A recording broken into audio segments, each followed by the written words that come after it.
और आज की हेडिंग है गाउस के नियम के अनुप्रयोग। हमें गाउस के नियम के आधार पर उनके अनुप्रयोगों के कुछ उसके विषय में बताना है। इसमें पहला अनुप्रयोग है अनंत लंबाई के एक समान आवेशित सीधे तार के कारण विद्युत क्षेत्र। एक अनंत लंबाई है जिसमें एक समान आवेशित आवेश एक समान दिया गया है और सीधे तार के कारण हमें विद्युत क्षेत्र के लिए व्यंजक स्थापित करना है। यानी यहाँ पर हमको सूत्र का निगमन करना पड़ेगा, एक ऐसा व्यंजक स्थापित करना पड़ेगा अनंत लंबाई के लिए जिससे हमको विद्युत क्षेत्र ई का मान प्राप्त हो। तो सबसे पहले यहाँ पर देखते हैं हेडिंग के माध्यम से। इसमें कहा गया कि एक तार है जिसकी लंबाई अनंत है और इसमें एक समान आवेशित, यानी सभी जगह पर क्या है, धनावेश, एक समान आवेशित सीधे तार के कारण हमें यहाँ पर कल्पना करनी है विद्युत क्षेत्र के मान की। तो यहाँ पर कहा गया कि एक तार है जिस पर एक समान रूप से आवेशित है,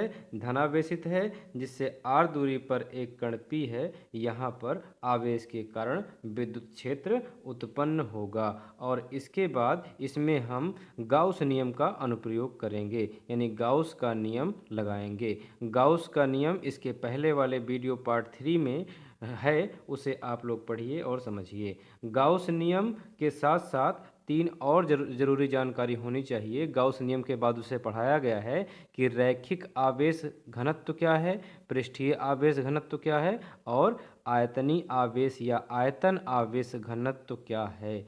इन तीनों का उपयोग यहाँ पर गाउस के नियम में होगा, जिसे पढ़ना बहुत आवश्यक है। रैखिक आवेश घनत्व से तात्पर्य है कि कोई आकार, कोई निकाय सिर्फ लंबाई में ही लिया जा रहा है। पृष्ठीय आवेश घनत्व से तात्पर्य है कि कोई निकाय या कोई आकृति लंबाई गुणे चौड़ाई यानी क्षेत्रफल या पृष्ठीय क्षेत्रफल के रूप में ली जा रही है। और आयतन आवेश वितरण का मतलब है कि एक ऐसा आकार है जिसमें लंबाई गुणे चौड़ाई गुणे ऊंचाई यानी आयतन के आकार का है। तो सबसे पहले गाउस के नियम में जो भी हेडिंग रहेगी उसमें से चित्र बनाकर हम ये पता करेंगे कि इसमें रैखिक आवेश का वितरण हो रहा है कि पृष्ठीय आवेश का वितरण हो रहा है कि आयतन आवेश का वितरण हो रहा है। जैसे कि इसमें देखा जाए तो सिर्फ और सिर्फ क्या है, एक अनंत लंबाई का तार है और इसमें आवेश का वितरण हो रहा है। तो हम कहेंगे आवेश का वितरण किस में हो रहा है, लंबाई में।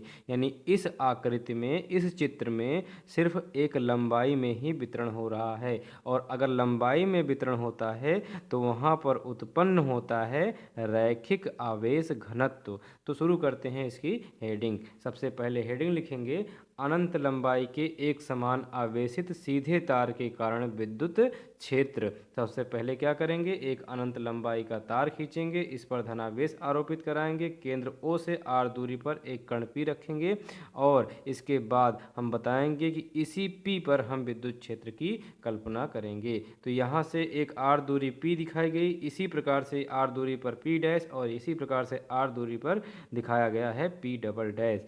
अब इससे हमें क्या बताना है, जैसे कि इसमें हमें क्या लिखना है, हेडिंग नोट करेंगे, फिगर बनाएंगे और लिखेंगे माना एक अनंत लंबाई का तार या एक अनंत लंबाई का तार एक समान रूप से आवेशित है। केंद्र O से r दूरी पर एक कण P है जिस पर विद्युत क्षेत्र ज्ञात करना है। इस पर रेखीय आवेश घनत्व लैम्डा है। इतना लिखने के बाद यहाँ पर हम गाउसियन पृष्ठ की कल्पना करेंगे। गाउसियन पृष्ठ से कल्पना का आशय यह है कि इसका आकार कैसे है, लंबाई में। तो यहाँ पर हमको उसके गाउसियन पृष्ठ के आकार की तुलना करनी पड़ेगी। उसके बाद हम ये फिगर बनाएंगे और उसमें हम ये लंबाई का तार बताएंगे और बताएंगे इसकी जो आकृति होगी, गाउसियन आकृति होगी, वो होगी बेलनाकार, क्योंकि यहाँ पर हमें कोई आकार चाहिए, बेलनाकार, आयताकार, त्रिभुजाकार, कैसा भी आकार रहे उसमें हमें कुछ आकार देना पड़ेगा। आकार से तात्पर्य यह है कि यहाँ पर ना तो ये वृत्तीय आकृति, एक लूप की आकृति बन रही है, यानी कि यहाँ पर आकृति को समझ नहीं सकते हैं, क्योंकि यहाँ पर हमको कोई क्षेत्रफल का फार्मूला लगाना पड़ेगा। तो अब अगर बेलनाकार गौसियन पृष्ठ की कल्पना कर ली जाए तो हम बेलन का पृष्ठीय क्षेत्रफल यहाँ पर लगा सकते हैं, और बेलन का पृष्ठीय क्षेत्रफल होता है 2πr l। साथ में गाउस नियम में वैद्युत फ्लक्स जब उत्पन्न हुआ था तो उसमें ये बताया गया कि वैद्युत फ्लक्स उत्पन्न किस तरीके से होता है। तो हमने कहा था कोई भी पृष्ठ है, कोई भी आकार है, कोई भी एक समतल प्लेट है, कोई भी आकार है, अगर उसमें हम विद्युत क्षेत्र को आरोपित करें, यहाँ से विद्युत क्षेत्र अगर आरोपित किया जाएगा तो इसमें क्या है, क्षेत्रफल, इसके अवयव से निकलेंगे क्षेत्रफल जो कि होगा डेल्टा एस। हमने कहा कि ई और क्षेत्रफल यानी पृष्ठीय क्षेत्रफल डेल्टा एस जहाँ पर मिले दोनों का आपस में गुणन कर लो तो वहाँ पर उत्पन्न हो जाता है वैद्युत फ्लक्स। यानी वैद्युत फ्लक्स किसे कहते हैं, परिभाषा लिखवाई गई है कि विद्युत क्षेत्र तथा क्षेत्रफल के गुणनफल को हम कहते हैं वैद्युत फ्लक्स, या स्केलर गुणन ई डॉट डेल्टा एक्स के गुणन को कहते हैं वैद्युत फ्लक्स। तो सिंपली हमें एक चीज़ का ध्यान रखना है कि जहाँ पर विद्युत क्षेत्र आरोपित हुआ रहे वहाँ पर पृष्ठीय क्षेत्रफल के आकार का पता करके ई और पृष्ठीय क्षेत्रफल का गुणा कर देंगे। हम कहेंगे अगर ई और पृष्ठीय क्षेत्रफल का गुणा करेंगे तो वहाँ पर हम उत्पन्न कर रहे हैं वैद्युत फ्लक्स का। तो हेडिंग लिखेंगे, हेडिंग में जितना बताया गया उतना लिखेंगे, फिगर बनाएंगे, दोनों फिगर बनाने के बाद उसमें जो थ्योरेटिकल रहेगा उसे देखा जाएगा। चित्र के माध्यम से पहले हम कुछ लगाने का प्रयास करते हैं, उतना करने के बाद हम उसके आगे देखते हैं कि क्या करना पड़ेगा। तो यह एक गौसियन पृष्ठ है। अब इस गौसियन पृष्ठ से हमें वैद्युत फ्लक्स की कल्पना करनी है या वैद्युत फ्लक्स का मान निकालना है। तो ये गौसियन पृष्ठ है, इसमें पृष्ठीय क्षेत्रफल है ई है, तो ई गुणे पृष्ठीय क्षेत्रफल जो कुछ भी निकलेगा वो वैद्युत फ्लक्स उत्पन्न निकालेगा। तो हम यहाँ पर कहेंगे कि बेलनाकार आकृति से उत्पन्न वैद्युत फ्लक्स। तो हेडिंग लिखने के बाद उसमें हम फिगर बनाएंगे दोनों, उसमें जितना कहा गया उसको लिख लेंगे। उसके बाद लिख लेंगे कि गाउसियन या गाउसीय पृष्ठ से गुजरने वाला फ्लक्स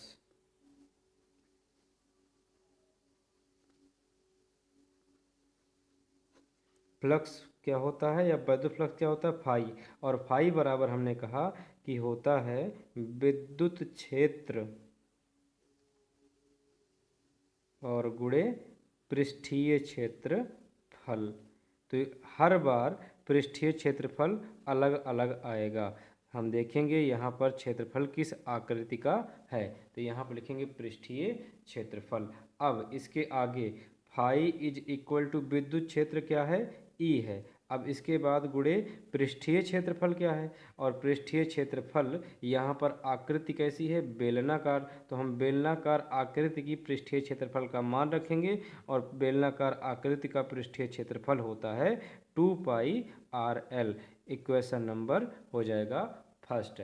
अब इसके बाद हम आकृति को हल करने के बाद गाउस नियम का प्रयोग करेंगे। तो यहाँ लिखेंगे गाउस नियम से। गाउस नियम क्या होता है phi is equal to Q upon epsilon nought. अब ये बताइए कि जो हमने आकृति देखी एक समान रूप से आवेशित अनंत लंबाई के लिए, उसमें हमने देखा कि किस प्रकार के आवेश का वितरण होता है।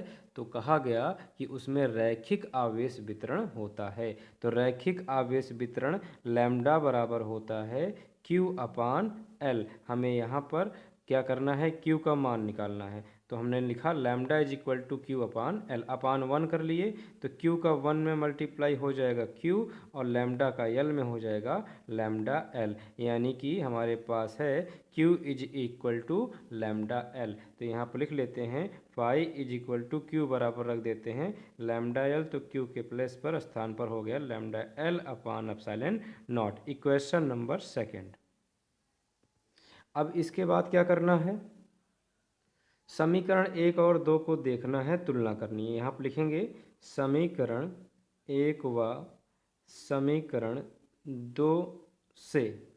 अब इसमें क्या है, इसमें देखें तो फाई इज इक्वल टू लिखा है ई इंटू 2πr l, और इसमें क्या करेंगे, फाई बराबर lambda L upon epsilon nought है, यानी ये फाई का मान उठा करके यहाँ पर रख देते हैं। तो फाई इज इक्वल टू है, यहाँ पर लिखेंगे E is equal to phi के मान के लिए ई इंटू 2πr और यहाँ पर हो जाएगा lambda L upon epsilon nought.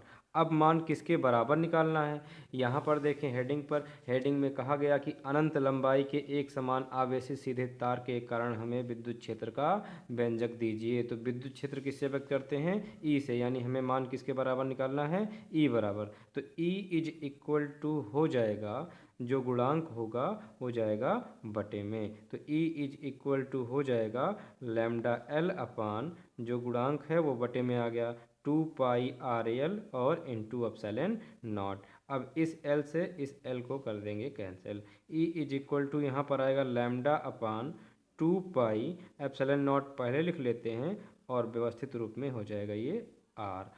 अब इसे हम सदिश रूप में लिख देते हैं, ये व्यंजक स्थापित हो गया है, इसे सदिश रूप में हम लिखेंगे, यानी वेक्टर लगाकर लिखेंगे। यहाँ लिखेंगे सदिश रूप में। सदिश रूप में किस प्रकार से लिखेंगे, जहाँ पर ई है, ई एक सदिश राशि है तो वेक्टर लग जाएगा, E is equal to lambda upon 2π epsilon naught R. अब इसके बाद जब सदिश लगेगा तो इसका एक एकांक सदिश होना चाहिए, और यहाँ पर एकांक सदिश लगेगा एन कैप, जहाँ एन कैप तार के किसी बिंदु के अभिलंबवत गुजरने वाले तल में त्रिज्य एकांक सदिश है। तो इस तरीके से यह व्यंजक स्थापित कर दिया गया।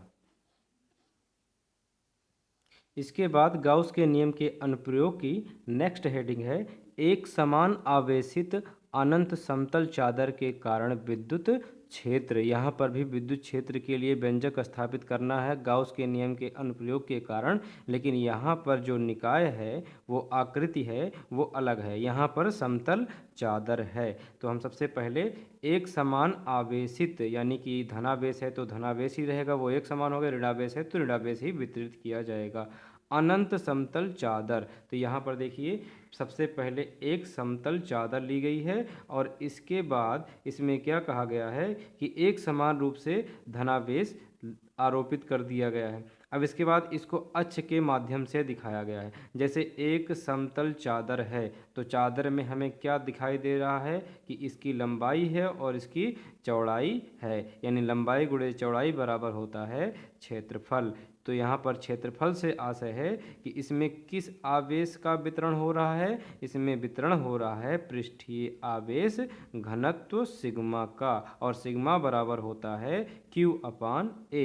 तो सबसे पहले यहाँ पर समतल चादर प्लेट अगर ली जा रही है तो इसके दो पृष्ठ होंगे, एक चादर के इस पार एक चादर के उस पार। तो इसको अक्ष के माध्यम से दिखाया गया कि यहाँ से यहाँ तक एक तल है यक्स यक्स डैश, और यहाँ से वाई वाई डैश, यहाँ पर जेड जेड डैश, यानी तीन तल में इसको विभाजित कर दिया गया। यहाँ से बताया गया कि यहाँ से यहाँ का नाम है पृष्ठ एक, और पृष्ठ एक पर हमें उत्पन्न करना है या उत्पन्न हो रहा है विद्युत क्षेत्र। अब इसके बाद यहाँ दूसरा पृष्ठ है चादर के उस पार, यहाँ पर भी विद्युत क्षेत्र उत्पन्न हो रहा है वेक्टर ई। तो इन्हीं दोनों के लिए हमको व्यंजक स्थापित करना है। अब लिखने का तरीका, इसमें सबसे पहले हेडिंग लिखेंगे एक समान आवेशित अनंत समतल चादर के कारण विद्युत क्षेत्र, उसके बाद ये फिगर बनाएंगे और इसी फिगर के माध्यम से लिखेंगे माना किसी अनंत समतल चादर का एक समान पृष्ठीय आवेश घनत्व सिग्मा है, इसको दो तल या तीन तल में विभाजित किया गया है यक्स वाई जेड। इसके बाद बताएंगे कि इसके दो पृष्ठ हैं, चादर के दो पृष्ठ हैं, पृष्ठ एक पर विद्युत क्षेत्र ई तथा पृष्ठ दो पर विद्युत क्षेत्र ई के लिए व्यंजक स्थापित करना है। तत्पश्चात यहाँ पर लिखेंगे कि पृष्ठ एक के कारण विद्युत फ्लक्स उत्पन्न होगा और पृष्ठ दो के कारण विद्युत फ्लक्स उत्पन्न होगा। अब उसके बाद इसका बीजगणितीय रूप देखते हैं। इतना लिखने के बाद क्या करना है, तो उतना लिखने के बाद हम लिखेंगे कि देखा गया कि चादर के दो पृष्ठ हैं, एक पृष्ठ इधर है एक पृष्ठ उधर है। तो पृष्ठ एक और पृष्ठ दो के लिए हम पहले निकालेंगे विद्युत फ्लक्स। तो यहाँ लिखेंगे पृष्ठ एक के लिए वैद्युत फ्लक्स। तो वैद्युत फ्लक्स बराबर होता क्या है? वैद्युत फ्लक्स बराबर होता है विद्युत क्षेत्र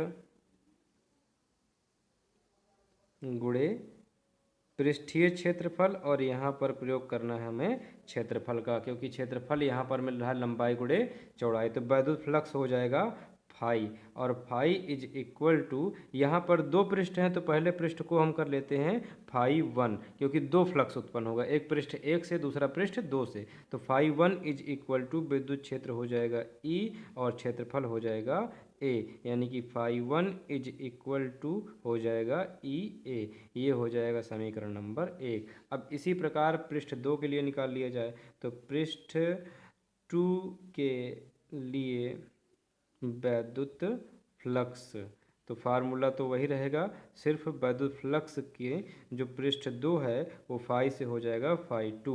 और यहाँ पर भी देखें तो वैद्युत फ्लक्स बराबर होता है विद्युत क्षेत्र गुणे क्षेत्रफल, तो विद्युत क्षेत्र रहेगा ई और गुणे क्षेत्रफल रहेगा ए। तो ये हो जाएगा समीकरण नंबर 2। इसके बाद हम कहेंगे कि संपूर्ण वैद्युत फ्लक्स। तो संपूर्ण वैद्युत फ्लक्स अगर निकालें तो हमारे पास वैद्युत फ्लक्स कितने हैं? 2 हैं। एक पृष्ठ 1 से निकला फाई 1 और दूसरा पृष्ठ 2 से निकला फाई 2। तो संपूर्ण वैद्युत फ्लक्स हो जाएगा फाई, और फाई इज इक्वल टू हो जाएगा फाई 1 प्लस फाई 2। यहाँ पर लिखेंगे phi is equal to, phi 1 is equal to निकाला गया है ई ए, और plus phi 2 is equal to निकाला गया है ई ए। तो हमने देखा कि phi is equal to E A हो गया 2E A, समीकरण नंबर हो जाएगा 3। इसके बाद हम गाउस के नियम का प्रयोग करेंगे। यहाँ लिखेंगे गाउस नियम से, और गाउस नियम होता है phi is equal to Q upon epsilon nought. अब यहाँ पर हम क्यू का मान निकालेंगे। मान किस तरीके से निकालेंगे? हमें पता करना है कि जो आवेश का वितरण है वो किस प्रकार का है। तो हमने फिगर में देखा कि यहाँ पर जो आवेश का वितरण है वो पृष्ठीय है, यानी कि पृष्ठीय आवेश घनत्व है वो सिग्मा है। सिग्मा बराबर होता क्या है? क्यू अपान ए। अपान कर देते हैं 1, क्यू का 1 में मल्टीप्लाई करें क्यू आएगा, सिग्मा का ए में कर दें तो आएगा सिग्मा ए, यानी कि क्यू इज इक्वल टू यहाँ पर रखना है सिग्मा ए। तो यहाँ पर फाई इज इक्वल टू हो जाएगा क्यू बराबर सिग्मा ए। तो यहाँ पर लिखेंगे sigma A upon epsilon nought. Equation number हो जाएगा 4। अब 3 और 4 का हम यहाँ पर कंपेयर करेंगे, यानी कि तुलना कराएंगे।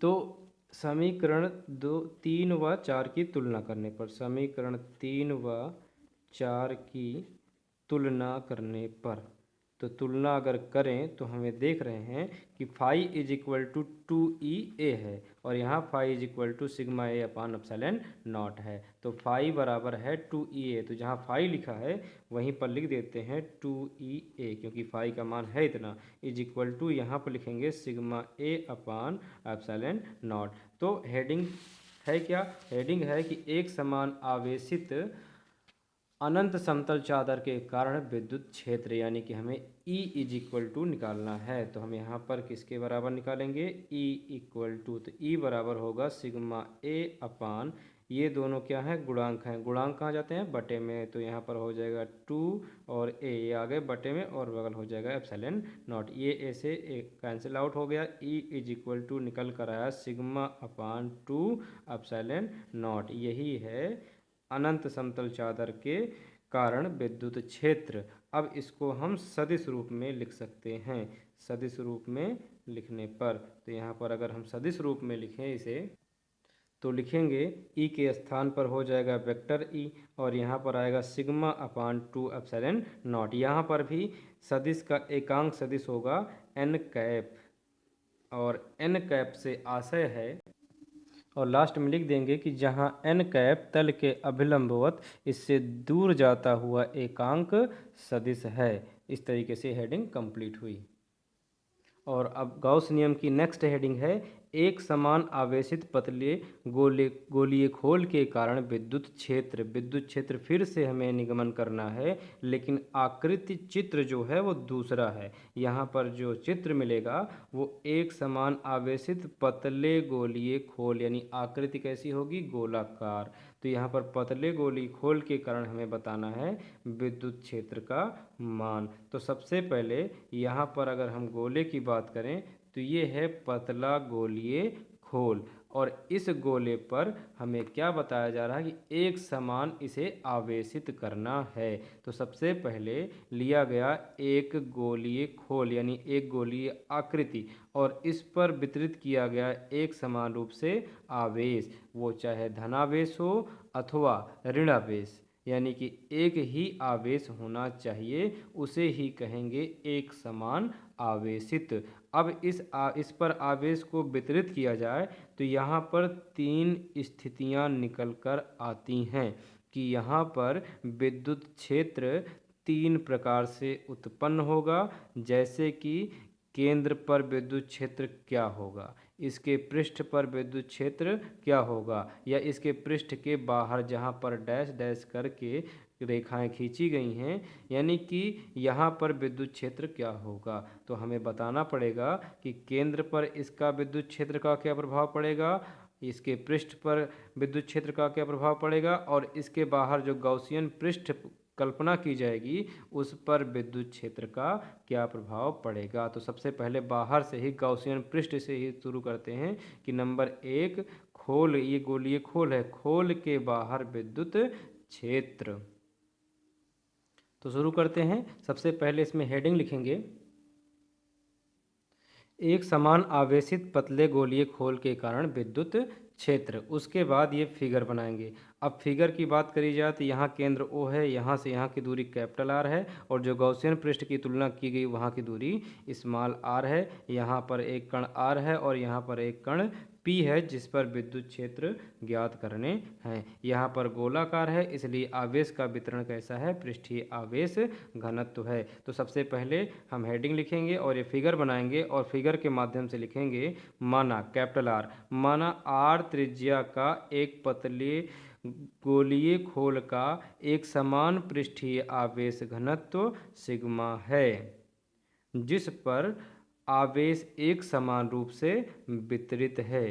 केंद्र O से स्मॉल r दूरी पर एक कण P है जिस पर विद्युत क्षेत्र ज्ञात करना है।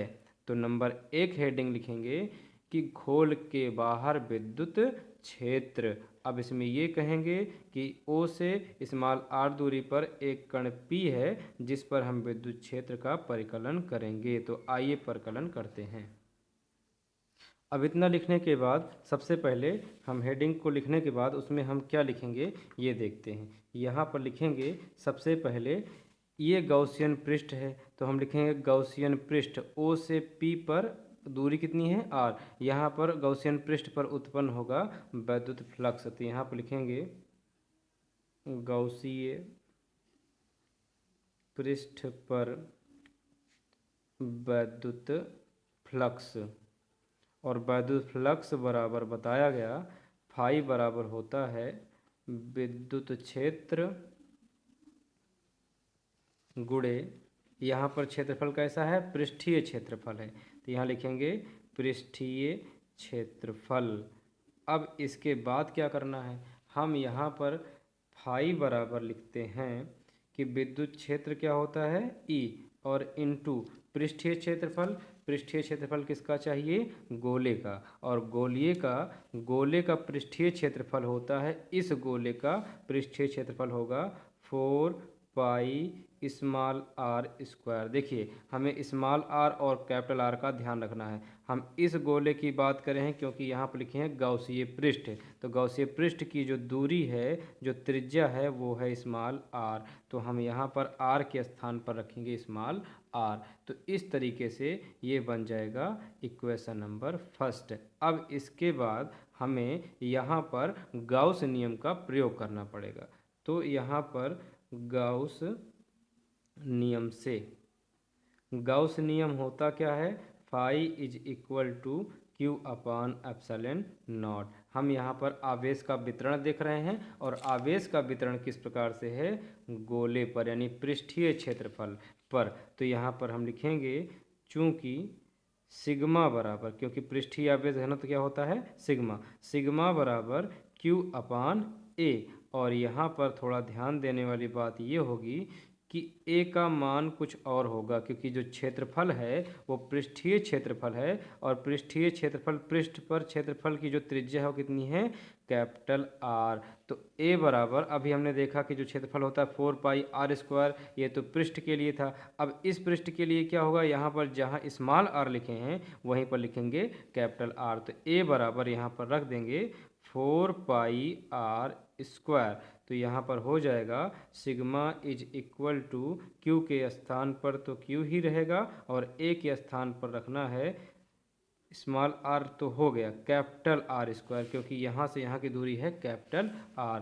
तो A is equal to 4π capital R²।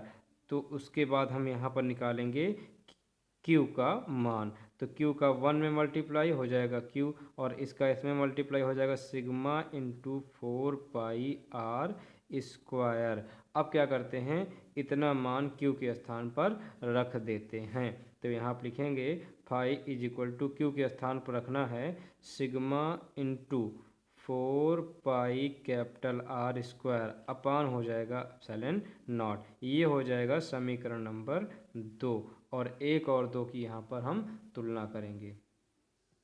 तो लिखते हैं कि समीकरण 1 व समीकरण 2 की तुलना करने पर, तो समीकरण 1 में फाई इज इक्वल टू है E इंटू 4πr²। तो यहाँ पर फाई इज इक्वल टू रख देते हैं E इंटू 4π स्मॉल r²। और यहाँ पर फाई के बाद जो है sigma into 4π capital R² upon epsilon naught. हमें कहा गया था कि विद्युत क्षेत्र निकालिए, तो हम विद्युत क्षेत्र E इज इक्वल टू निकालते हैं सिग्मा इंटू 4π कैपिटल R² अपान, ये क्या है, गुणांक जाएगा बटे में, तो 4π स्मॉल R² और इंटू रहेगा एप्सिलॉन नॉट। क्या कुछ कटेगा, पाई से पाई कट जाएगा।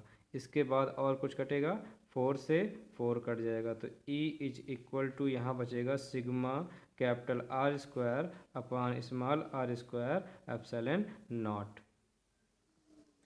तो यही है गोलीय खोल के बाहर विद्युत क्षेत्र के लिए व्यंजक। अथवा इसकी एक कंडीशन और हो जाती है कि E इज इक्वल टू यहाँ पर है sigma R² upon R² epsilon not. इसी में 4π से मल्टीप्लाई और 4π से डिवाइड कर दिया जाए, तो E इज इक्वल टू ये हो जाएगा सिग्मा, और R² का 4π में अगर मल्टीप्लाई कराएं तो ये हो जाएगा 4πr² अपान 4π एप्सिलॉन नॉट कर दें, यहाँ पर कर दें 4π एप्सिलॉन नॉट और R² व्यवस्थित रूप में। अब अगर इसको ध्यान दिया जाए तो ये किस प्रकार से है, यहाँ पर हमने लिखा था Q is equal to sigma into 4π capital R²। तो यहाँ देखें E is equal to sigma into 4πr² के स्थान पर हम लिख सकते हैं Q। तो Q is equal to 4π epsilon naught R²। यह भी गोलीय खोल के बाहर के लिए व्यंजक है। अगर इसे हम सदिश रूप में लिखना चाहें तो लिख सकते हैं कि vector E is equal to Q upon 4π epsilon naught R²। और R का जो सदिश होता है, R के सदिश को हम पढ़ चुके हैं कि R का सदिश होता है एकांक सदिश R²। इसकी नेक्स्ट हेडिंग होगी खोल के पृष्ठ पर विद्युत क्षेत्र। अब की बार हमें पृष्ठ पर विद्युत क्षेत्र ज्ञात करना है, यानी कि ये रहा पृष्ठ पर विद्युत क्षेत्र के लिए फिगर। तो हम क्या करेंगे, जहाँ पर देखा जाए एक बार गौसियन पृष्ठ बाहर के लिए, फिर अंदर के लिए, अब पृष्ठ के लिए, तो इसमें लिखेंगे कि यहाँ पर एक गौसियन पृष्ठ की तुलना की गई है जो गोलीय खोल के पृष्ठ पर विद्युत क्षेत्र के लिए व्यंजक स्थापित करेगी। तो यहाँ पर सबसे पहले हम देखते हैं समीकरण। इसके पहले वाले समीकरण में हमने देखा कि जब गोलीय खोल के बाहर निकाला जा रहा था गॉसियन पृष्ठ, तो इसमें निकल कर आया था E = Q/4πε0 small r square और r कैप। इसी को बना लिया जाए समीकरण नंबर 3। और उसके बाद कहा जाएगा कि खोल के पृष्ठ पर विद्युत क्षेत्र के लिए समीकरण 3 में जहाँ स्मॉल r है वहीं क्या रख दिया जाए, कैपिटल R रखने पर। तो समीकरण 3 है E = Q/4πε0 small r square small r cap. तो जहाँ स्मॉल r है वहीं पर हम कर देंगे कैपिटल R। तो यहाँ पर लिखेंगे कि E = या vector E = Q/4πε0 small r को कर देंगे कैपिटल R स्क्वायर और सदिश वही रहेगा। तो यही है गोलीय खोल के पृष्ठ पर विद्युत क्षेत्र के लिए व्यंजक। That's all. और ये चैप्टर कंप्लीट हुआ।